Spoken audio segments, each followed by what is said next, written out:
L'écho du patrimoine par Mescar Gestion Privée avec Arnaud Maurice. Aujourd'hui, Arnaud Maurice est avec nous. Bonjour. Bonjour. Vous êtes le directeur de Mescar Gestion Privée Région Sud. Vous nous présentez la philanthropie en plusieurs épisodes.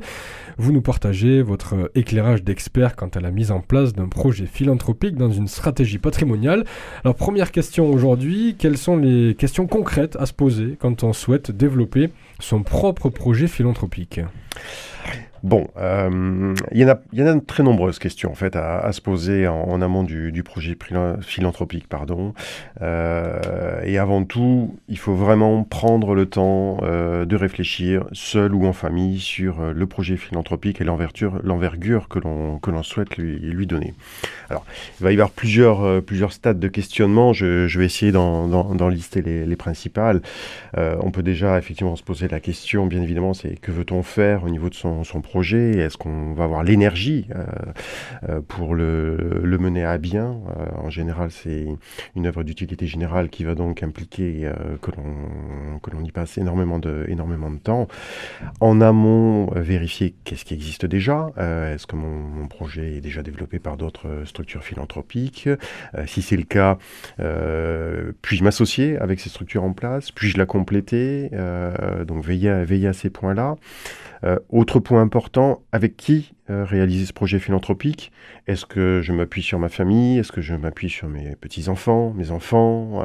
Comment les impliquer à partir du moment où on partage les mêmes valeurs ? Et là, on va se poser la question de la pérennité du dispositif à mettre en place, si cela doit impliquer plusieurs générations. Que veut-on faire ? Et surtout, que ne veut-on pas faire dans le cadre de ce projet philanthropique ? Donc, faut-il permettre à chacun, par exemple, de mener son propre projet ? Donc, vous voyez déjà un certain nombre de questions relativement importantes sur lesquelles il faut passer le temps nécessaire pour réfléchir seul ou ensemble. Alors, une fois que des réponses ont été apportées à ces premières interrogations, y a-t-il d'autres questions à se poser avant d'entrer dans l'aventure philanthropique ? Alors, je vous avais prévenu, oui, il y a encore de nombreuses questions à se poser. La question de l'objectif.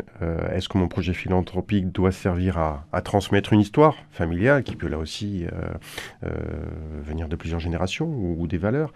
Quelles ressources ? On en a parlé un petit peu lors de la précédente émission, mais les ressources vont être financières, vont être humaines. À quel niveau ? Besoin d'expertise particulière ? Besoin de se faire accompagner sur certains domaines pour identifier les projets pertinents.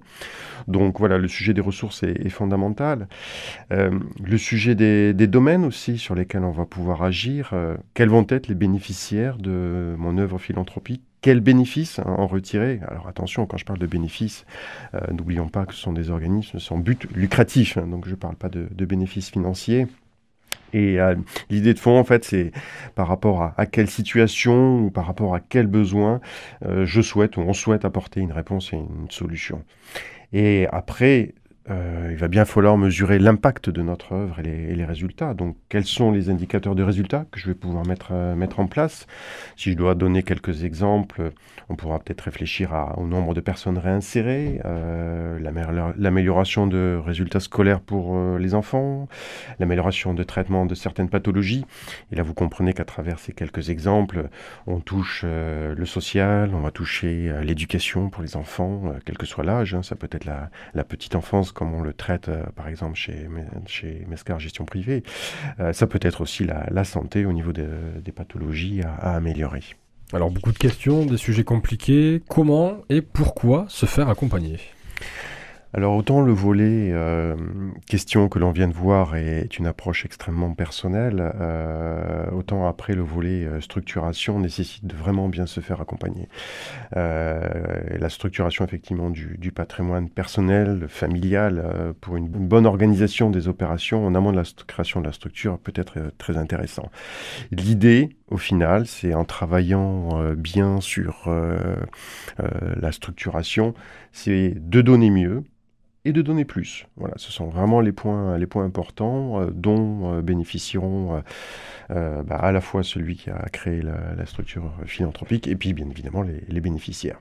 Alors pour ça, il y a les professionnels, mais il y a aussi la rencontre avec des acteurs de terrain, des sachants qui œuvrent déjà sur la cause qui peut être soutenue.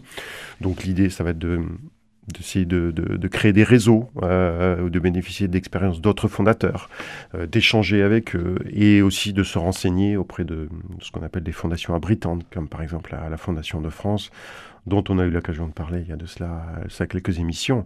La Fondation de France ayant cette capacité effectivement à abriter des fondations ou des fonds de dotation qui vont permettre de faciliter le volet administratif, le volet technique, juridique et fiscal. Alors, existe-t-il des techniques à connaître pour financer son projet ? Alors, des techniques à connaître pour financer son projet, l'idée c'est de réaliser en fait une utilisation optimale des différents dispositifs fiscaux qui existent et qui favorisent la philanthropie. Donc, il faut bien connaître le calendrier, les différentes étapes à suivre, notamment lorsque l'on réfléchit, et là je m'adresse aux entrepreneurs, à réaliser une opération importante sur son capital professionnel qui peut passer notamment par la cession d'une entreprise. Et pour peu effectivement qu'il y a la volonté de développer un projet philanthropique, c'est à ce moment-là, enfin en amont de cette étape importante qu'il s'agit de se poser la question, et notamment la question de ai-je intérêt à créer une fondation qui serait par exemple en partie actionnaire de ma société et du coup qui toucherait des dividendes chaque année, ce qui, comme on l'a vu précédemment, est une source de financement non négligeable pour assurer la pérennité du projet philanthropique. Merci beaucoup, à la semaine prochaine pour le dernier épisode. Et merci, à la semaine prochaine. C'était Arnaud Maurice pour l'Écho du patrimoine par Mescar Gestion Privée.